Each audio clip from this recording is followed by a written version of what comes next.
Hi, and welcome to myself, Trisha Wolfrey, and the podcast How to Manage Stress. And today I'm talking to the lovely Anne Cannings, who's a retirement planning coach. I've had some trouble saying that.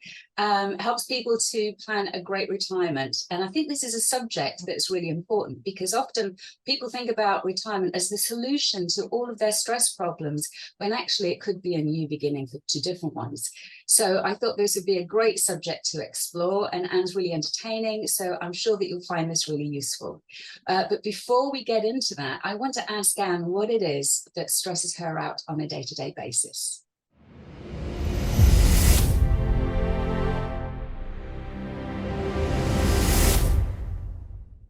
Hi, good morning. Thanks, Trisha. Really, I have to say what stresses me out most is having lots and lots of different things to do all at once. and then just my way of this is actually you just need to do one of them. Yeah. So rather than procrastinating and running around saying which one shall I, which I got all these things, just say, right, doesn't matter which one I do, but if I do one of them, I feel better about the rest. So Yeah. I'm very aware that does stress me, and I do have to sometimes say no to things. Yeah, I think that is just a common thing, isn't it? And I think these days we've all got lots of things that we need to do at one time. So something that I do, because it happens to me sometimes too, is what is the one thing that's going to make the biggest difference? Because sometimes one thing is actually going to affect lots of other things in a positive way. And if that isn't possible to answer, just the one that's closest to you, in front of you, or something like that, just taking the decision making out of it can really help as well. Yeah, so I think that's a really common one. Okay, right, so let's look at retirement then. And I've got friends now who are either just retired or thinking that they can't wait to do it. But other people who are kind of thinking this isn't quite what I expected it to be. What are people's hopes about retirement, would you say? It's funny because in retirement we do talk about what we call these myths and misconceptions. Yeah. So if you ask people, what is retirement about? What is it you're looking forward to? A lot of people will say, well, it's just holiday, isn't it? It's endless holiday. I'm going to be on vacation, Yeah. And then people reference how they feel on their holidays and what that's like internally, and that's for most people a great feeling. People also, the other side of that, sometimes have quite negative connotations that they don't want to think about. So for some people, they then start to say, well, actually, this is the beginning of the end, isn't it? I look around and I watch my parents and there was the ill health, or there was this struggle. And so people would also start to feel, oh, this is about a shift that I'm not ready, I don't want. So it's very complex, and different people will face different things. For other people, it's a fear of boredom. Yeah. Oh gosh, I've had this busy, fulfilling life, and that's it, I'm on the heap. Yeah. So it's very, very complex, and no two people have exactly the same experience. Yeah, because we all have different experiences of life, different values, beliefs, personalities. And sometimes if people are in a really awful job that they feel stuck in, it will feel like freedom at last. Now I'm my own boss, I can do whatever I want. And what do I want? Another holiday. And often people will say things like, I'm really looking forward to having no one to tell me what to do. Yeah. I can just wake up and do whatever I like every day. Yeah. But actually those things in themselves can become stressors.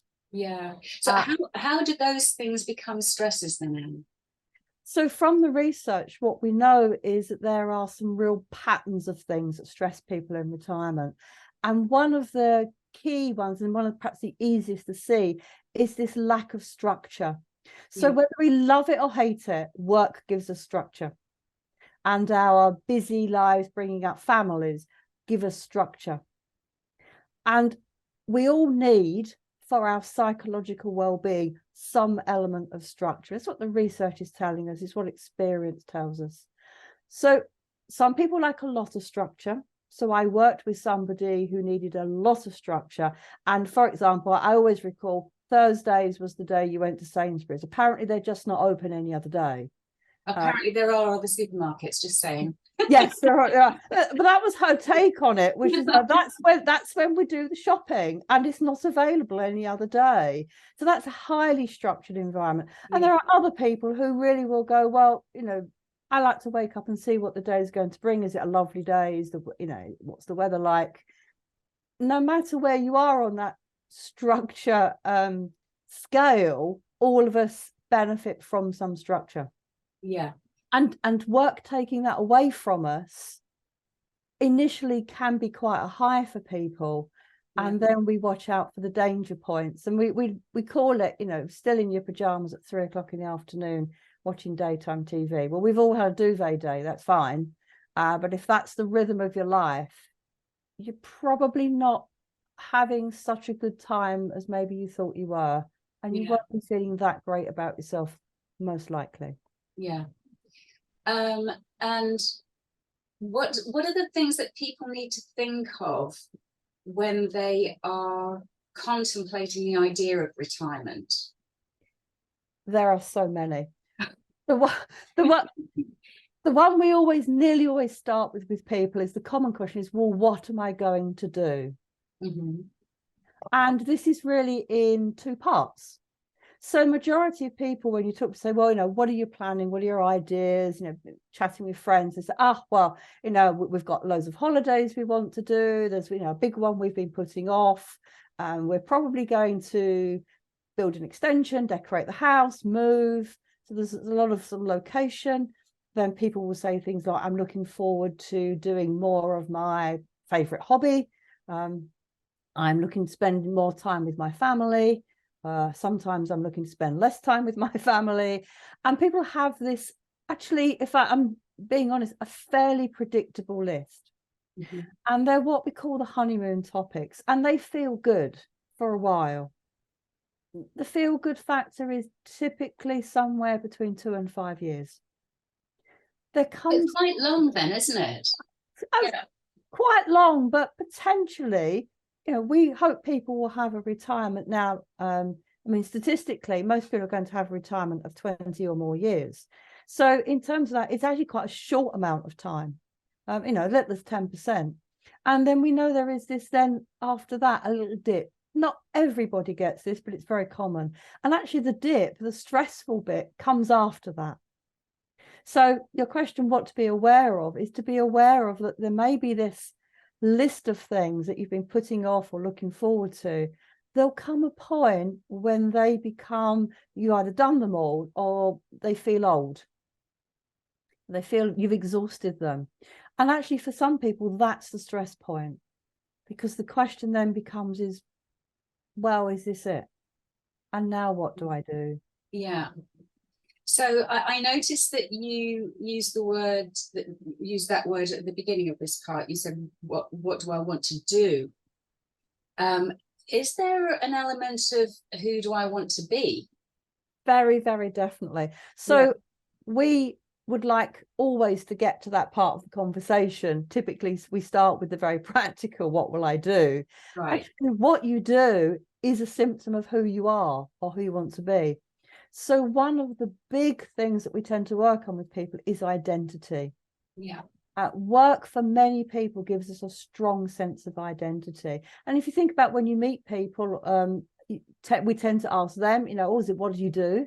Or they'll ask us, what do you do? And it will trip off our tongue. I'm a retirement coach. I'm a therapist, whatever it is. Well, supposing you're not that anymore, then what do you say? I mean, one of my friends said, I ended up saying, I'm a retired director. I said, is that all I am? I'm so many other things.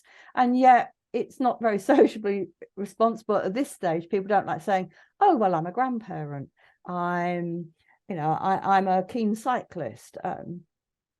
How do we explain ourselves? And that's all part of our identity. It's a powerful question, and one that we're often asked when we meet somebody for the first time. So I know that a lot of people will say, I'm just and whatever that is to them. And I'm always very struck by that, because they're so minimizing even what they identify themselves to be. Yeah. It's like it's a competition for who's got the biggest job title or identity reference.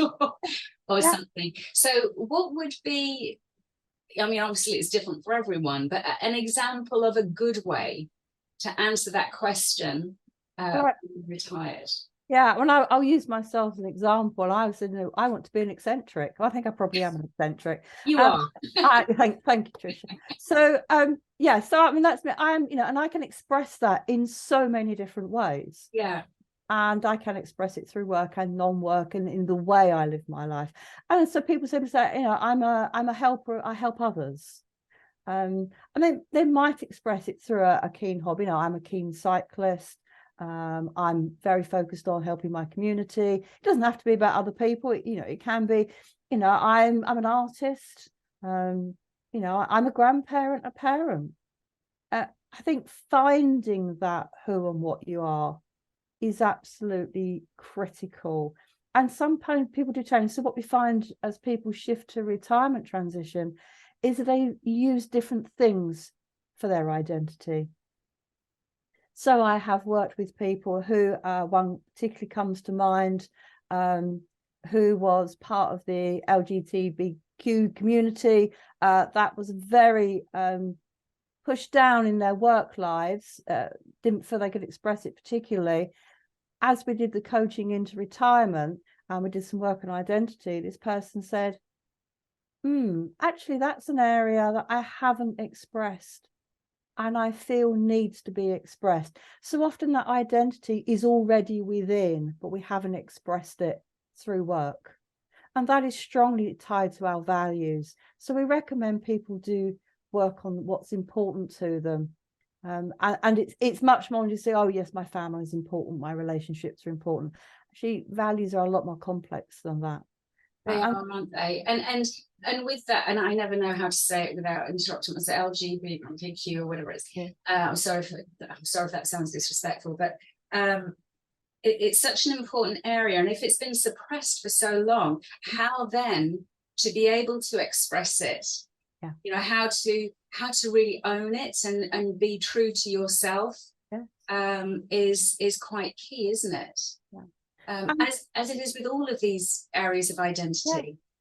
And just thinking more broadly than that, for some people, we often don't talk about in work what it gives some people is status, power, responsibility, and they are major drivers for people's well-being and motivation for some. Yeah. And actually replacing that work in a non-work environment and saying, well, where else do I find and meet those? And actually, that's who I am. I'm someone who enjoys taking on challenges. I enjoy a lot of problem solving. I'm a problem solver. And so, many community organizations benefit from retirees who still have this enormous amount of energy and experience and have a need for power and responsibility in a very positive way. Yeah. So it's kind of redirecting that inner drive in a different way that is more appropriate to your new lifestyle. So in terms of this, managing the stress of this transition, it is about both recognizing what you want to bring with you. So what has been important to you in your work life, but also what you're being either forced to leave behind or choose to leave behind, and what you want to invest in. And that's often about living authentically. And I was just reading a paper this week about someone looking at well-being and happiness in life, and that authenticity was a key part of it. Oh, absolutely. And I just wonder, Anne, with authenticity, how easy or otherwise it is in a society so driven by social media, social interaction through social media. What are your thoughts on that? Yes, lots. So one of the things I think a lot of people experienced in lockdown was, a lot more went online, and how many people suddenly found themselves comparing themselves to other people. And a stressor for some was, everybody else seems to have a better life, have more fun, have this, have that. And there were lots of people putting stuff out there about, look at me, I'm having this, I'm having that. I would say is be aware of that comparing yourself to others, of which social media provides a really easy way of doing it. Spend some time reflecting who you are. Think that through. Talk to a trusted friend, talk to a coach, and find who you want to be as well. What have you not explored? So one of the things we talk about in this transition, in terms of finding some happiness and some contentment in it, is be prepared to experiment. And within experimentation, be prepared for some things not to work or not feel right, and just stop doing them. So maybe you do volunteer for a committee or start a new hobby, and after a while you think, nah, this isn't for me. This isn't ticking my boxes. It's okay to stop. If that's making you stressed, why are you doing it? Particularly if it's voluntary in some way. And you might say, oh, well, I've paid my classes to the end of term, I'm going to go. Well, that's fine. Do that if it doesn't stress you too much. If finishing it is more important than enjoying it. Yes, and again, it's about what makes us tick as humans, isn't it? But you don't have to carry on doing it. Try something else. So there is a period of experimentation. And do you think, and I don't know if this is true or not, do you think it's important, because if it's not right for you, stop doing it? Absolutely agree. But sometimes what we need to do is actually expand ourselves a little bit. Is retirement a time when actually, no, you don't need to be thinking about that, just stop doing if it doesn't feel right? Absolutely not. No. So one of the things we talk about is in terms of zones where you want to move. And again, this is related to what's stressful for you. So understanding what stresses you and your stresses is important. So we'll ask people, what zone do you want to live in? And most people have come across the phrase of the comfort zone, which is pretty much more of the same. And for some people, that's the place which will be most comfortable in their retirement. And by that, we mean work fades in terms of what it consumes about you and what it tells you about your identity, and existing hobbies and previous life patterns sort of fill that gap. So there's nothing very new, it's just a rebalancing, and that will feel very good for some people. For other people, that will feel completely restrictive. So we'll then talk about, well, is there a development zone that moves on? And that's we say, well, I've always wanted to try, I don't know, life classes for painting or something. I think I'll go and try that. I'll see if I'm any good at it. If I'm not any good, doesn't matter, I'll try something else. So that'd be that development, and then moving on. And then we end up eventually in the adventure zone. And the adventure zone says, do you know what? This is a completely new chapter of life. And this is about all the things that I have denied myself or always wanted to do, or is actually a new form of my identity. Now, that is not for everybody. I have only met a couple of people who have gone out and done that. It's completely life-changing. There are, of course, we haven't talked much about partners yet, but there are, of course. Oh, well, I was going to bring that up, actually. So sometimes they go, one's the comfort zone, one's the adventure, and how do you actually navigate that gap? And it's good, and it's negotiation, obviously. You met my husband. So it's all that communication, negotiation, all those relationship skills. So I mean, for some people that will be incredibly stressful. Even the idea of moving away from perhaps where their friends and neighbours live and their families, for some people that would be very stressful and not good and not meet their identity. And for other people, it will be, do you know what, if I'm here any longer, I'm going to explode. And I just need to get out and expand myself and be my new life. So again, what's stressful for one person is life affirming for another. And we need that authenticity to realise that. And I guess, joking aside, because me and my husband are very different, what we do is give each other space to be who we are, and also meet in the middle sometimes as well. So it's not like we're trying to make the other person like the other person, and that seems to work, but it's not always easy. It's not. And we do work with couples. Well, let's start by saying retirement, either one or both, and statistically only 27% of partners or couples retire at the same time. So just to get that out there. So the likelihood is that there will be a difference in the timing. That's one thing to be thinking about. The other part of that is quite often it's the most time potentially you have ever spent with that other person. And with any other person, probably. Or any other, yes. I mean, Yeah. you probably spent more time, truly more awake time at least, with your work colleagues. Yes. As with your life partner. Yes. Yeah. And, you know, for people who maybe have been together many, many years, the person you were, or you both were when you got together, you may be very different people now as well. And these are harsh truths. And I was just reading something at the weekend, they're called the silver splitters. Well, I know exactly what that means, and you haven't told me. Well, I'm assuming, actually, let's be fair. and it's actually the fact that the highest rate of divorce at the moment is in the over 55s. Yeah, that's what I thought it would mean. It's a good title, isn't it? It kind of says what it is. Yeah. Is that true? And that's the article I was reading was suggesting at the moment that is a very significant trend. Wow. So I think it's probably symptomatic of actually this does bring quite a lot of opportunities for stress.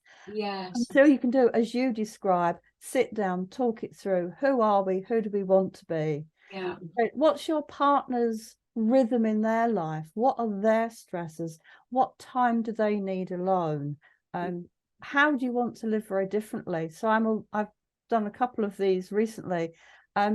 One couple, one person was very, very outgoing, and the other person quite introverted, and they needed a lot of time on their own and to do on my own things. Whereas the extroverted person, they needed to be out there. I mean, being at home more than a couple of hours was deeply stressful for them.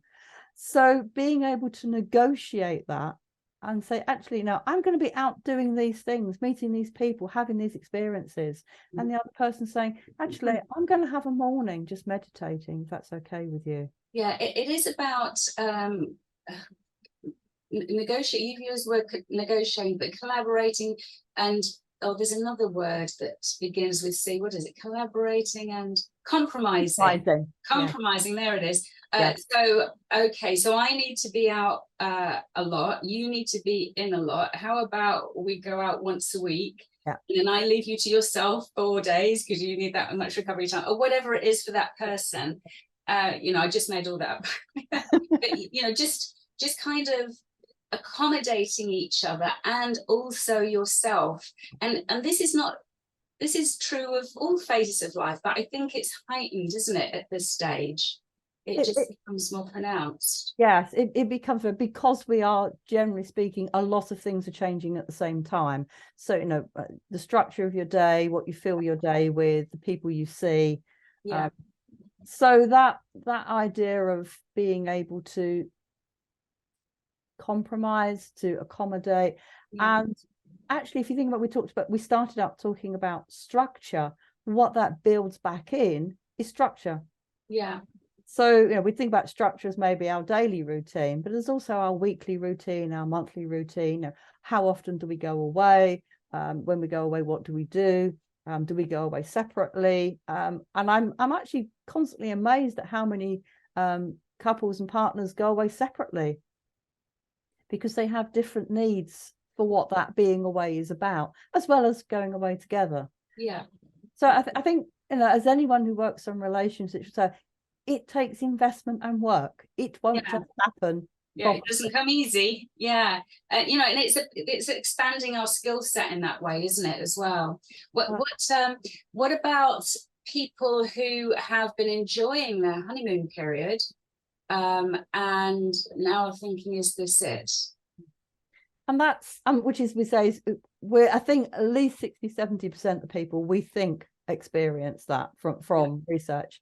So really that is the point at which those people will tend to then do their retirement planning. And if you're in a funny sort of way, they've got a clean slate in a way. We always encourage people to think about this point prior to the honeymoon. We're not saying don't do the honeymoon stuff. It's like it's almost inbuilt that we need to do it, do all that stuff, certainly, but then start planning what comes beyond, start putting the things in place. So there it is, often people saying, actually, what do I want the rhythm of my life to be, such that I feel, I have good mental well-being, my mental health is good, I'm feeling positive about myself, positive about my relationships. So what is that likely to be? Now, the benefit that people have at that stage is often they've had a chance to get to know themselves a little bit more. Yes. Because there's been a disruption already. So they might know that they could actually quite like some time alone. Yeah. And in fact, one of the skill sets we say to people is you're probably going to have to get used to a little bit more of being rather than doing. Yeah. And getting to know yourself better as well, because there's less outside influence on what you have to do. It's more kind of internally referenced. What I'm observing in some of my clients is that are getting to that age is this sense of how long have I got? I've got to squash it all in. And this sense of mortality. So a feeling of they've just got to do so much to pack it all in while they can. Is that a good way of looking at it, or not a good way of looking at it? Well, I think it comes back to our question of one of the things that work gives us is purpose and meaning. For a lot of people, it validates who we are in our life and our place here. And so really my question would be is does all that doing stuff give you purpose and meaning and fulfillment, or are you just ticking off a list that someone else has given you, or you feel it's what you ought to do? And so one of the things, you asked me at the beginning what my stressors were, and I know sometimes it's to overcommit, or to just have one of those days where everything's got to be bang, bang, bang, bang, busy, busy, busy, and I just want a bit of space. I don't want to be running from one thing to another. So if you're someone who's like that, just filling your life with busyness is actually likely to be quite stressful. And we meet a lot of people, because life has been busy, that's how they know to live.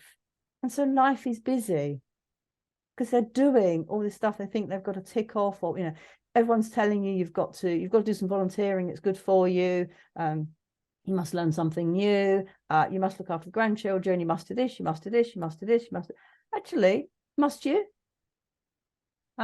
What is the purpose and what is the fulfillment that comes?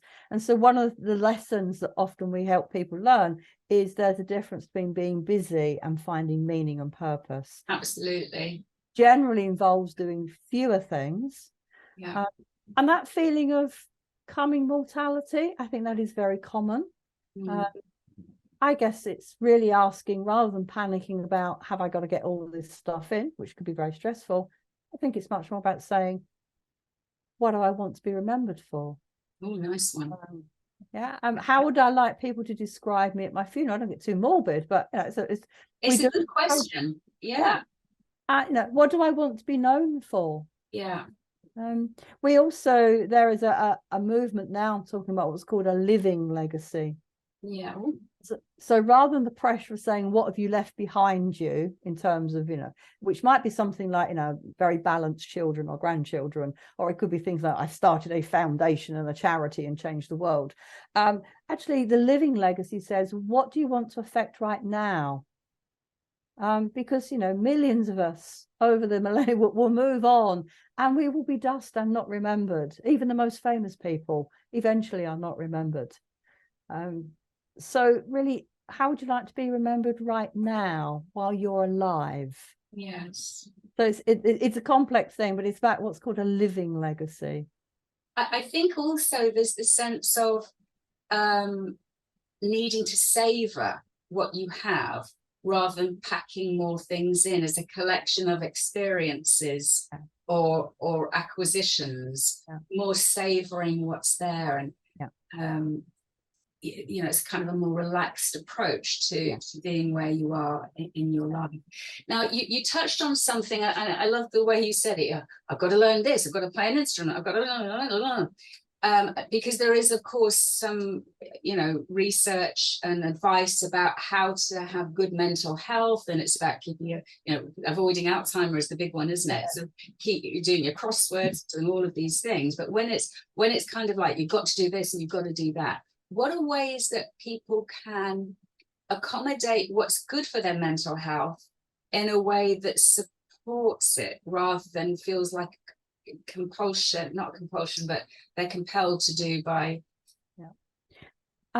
Again, I think it's coming back to these key, we call them anchors, which is, who am I? What is my identity? Authentically, who am I? And how might I want to shift and change that to be really who I am? And some people will reinvent themselves. That's absolutely fine. And what gives me purpose and pleasure and fits in almost with this living legacy. Yeah. And then actually how you live and what you do with it sort of drops out of that almost effortlessly. Yeah. They're the tough questions. Yeah. The one I would add into that is around relationships. So we've talked a lot about partner relationships, but actually all your other social network. And again, different people have different needs for social networks. Some people are what we might call people collectors. They have to have lots of contact. And other people, as long as they speak to somebody a couple of times a week, they're perfectly happy. Again, being honest who you are and what works for you, and getting that right is key. And acknowledging that work has probably given you a lot of social contact. And we do meet people who say, oh, I'm never going to see so-and-so again. And that it'll be a day too soon if I ever see them again. I'm really pleased that when I retire, I won't have that person to deal with that. Strangely enough, you might actually miss that. It sounds weird, I know, but actually, because often what that person gives us is a little bit of challenge, or they could keep the grey matter going a little bit. What is important is to be aware of what is the amount of social contact will be good for me, and how will I replace what I lose from the work environment.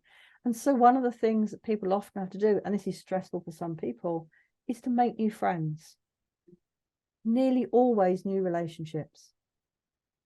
And I think new relationships, but old relationships might change significantly as people go through different phases of their lives as well. And it could be quite a surprise that there are these shifts that you thought you'd be friends forever, and actually, whoa, this is not what I expected. And there's no fallout, just people in different directions having different needs.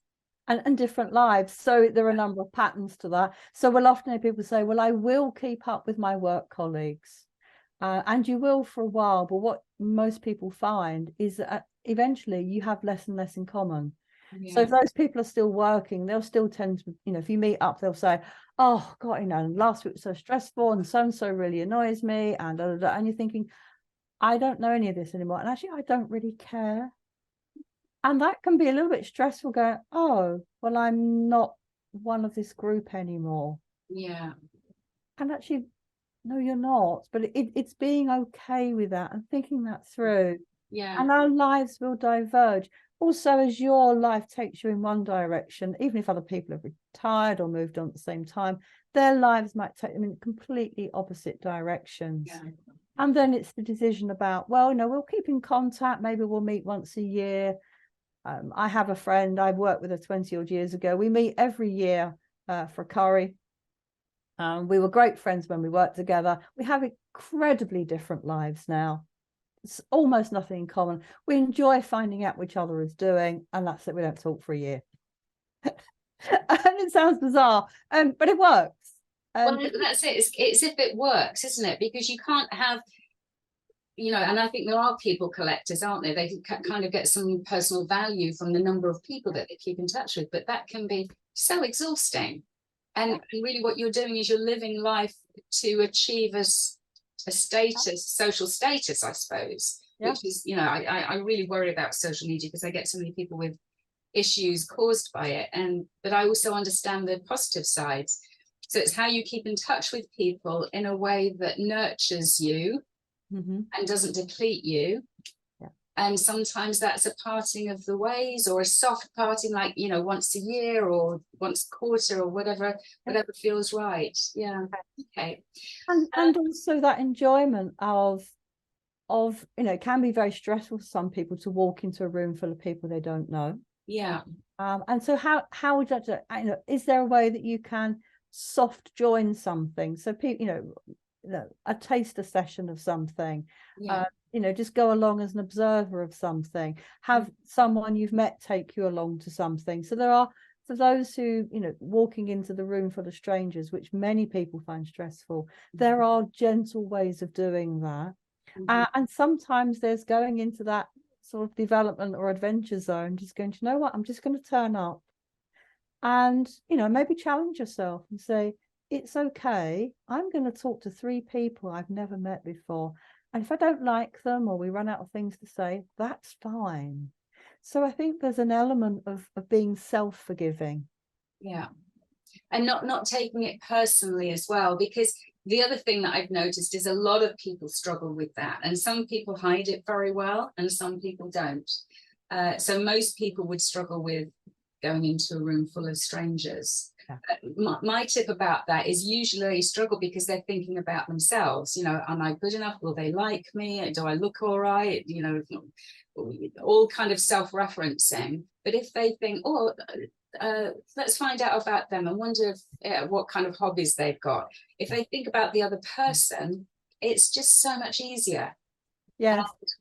Yes, I've spent years helping people doing business networking in a previous life. And I was always struck, it's an absolutely true story, which is talking to someone who did find that walking into a networking room incredibly challenging because, as you say, they were very self-referenced. Will people like me? Have I got anything to contribute? Yeah. And I met someone who was a habitual networker. And so I just asked them what was their frame of reference for walking into that room. And she said, I look at that room full of people and I think, wow, there are so many interesting people that I could learn about. Just a little bit self-reference still, but it's like looking at that as a piece of entertainment almost, rather than, oh gosh, I'm not good enough. And I just start reframing that. So, think of it. So if you are faced with that, something you've always wanted to do, you've got to, go to a meeting or an event in some way to find out about it. Just think about your own frame of reference. Am I just thinking about, I'm just going to find out if I like anything here. I'm just going to find out. These people might have something interesting to say. And what can I find out? So taking it away from self, and I always say, put it in the middle of the room and talk about what's in the middle of the room. I think the phrase, if I like anything here, is kind of like, right, I'm judging, I'm looking, I'm comparing, but I'm going to find out, meet somebody and make a connection. It's kind of is a softer thing. Do you know what I mean? It's just kind of taking all the tension out of it rather than bringing it all. Yeah. And again, taking away the success criteria. So, if I go there and I didn't like anybody, didn't like the atmosphere, didn't feel comfortable, do you know what? I don't have to do it again. It wasn't for me. Yeah. It wasn't for me. It's not that you're not good enough or they're not good enough. It's just not for me. Don't have to marry everybody you meet. Absolutely, yes. Are there any other tips that you think people should take from this? I think part of it is spend time before it happens thinking about it. Yeah. I would say, we often say 5-10 years. For many people, their heads can't work that far, but at least 18 months beforehand, start thinking about. And it's about this letting go of your current life as well. Yeah. So what's the unfinished business that I would like to have finished, so that when I do move on, I feel like I've closed something and I'm not still feeling anxious about something's undone, something's not finished. So a lot of people feel great trepidation about leaving something behind, but if you're also reaching forward, it's kind of a more gradual process than a hard stop and a hard beginning. So there's something about, like, do I want a phased approach, or does it feel right to just say, no, that's it, and now I'm moving forward? And again, that's a very personal decision for some people. I mean, I was talking to a surgeon, highly skilled, and I just said, how is it? Incredible skills, top in the country. How are you going to do? And he said, the day I stop is the day I stop. There's no half. I cannot think and behave like this part-time.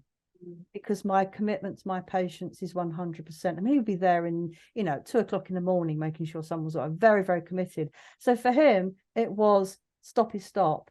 We're seeing a lot of people, especially with home working now and flexible working, who are negotiating with an employer and saying, do you know what, I would like to move to 2 or 3 days a week. I'd like to work from home a couple of days, and smoothing that, tapering. And that is becoming more of a theme. The other opportunity is that, yes, I will finish an employment relationship. I will go back and do some consultancy. If I have a skill that people will pay by the hour or by the day, and then I can choose how much or how little I do. Yes. But the reality for most of those people is they very soon choose not to do it. Is my anecdotal experience is that the new things take over. I do think there is something about leaving with a clear conscience as well, leaving feeling there's no unfinished business, that you've done what you wanted to do, because that gives you mental space to do all the new things. Yes. No, I like that. Creating that space for the new. Yeah, brilliant. And this has been so helpful. Thank you ever so much. I hope you found it helpful too. And if you have, do please like and share, because you never know when it will land just at the right time for someone. Now, I always ask my guests if there's a book that they could recommend that they found really helpful. And Anne has got one in mind, haven't you, Anne? Yes, indeed. And it goes back to your question about this pressure of, I've got this however many years left, what do I do with it? And it's a book called Extra Time. Yes. It's by someone called Camilla Cavendish. And the reason I like it is because it takes that question, turns it on its head. Lovely. Very accessible, very readable. She's a journalist by background, so she writes very well. So I recommend that. It's a Times bestseller. Yeah, oh, nice one. Because I think if people can just kind of start by reading something like that, and I will put a link to the book and also to your website as well. The earlier you start thinking about this, the easier the transition will be. Yes. So making life easier and more fulfilling. Yes. I would say there are lots of resources on the website, lots of, again, reading around different aspects and areas. So if someone's interested in something in particular, they'll be there, like part-time working over 55 or something like that. There are resources on there for people. Fabulous. Oh, that's terrific. Thank you very much for that. Okay, well, thank you so much, Anne. Thanks for listening, everyone. Again, do please like and share if you've enjoyed this. Take care now.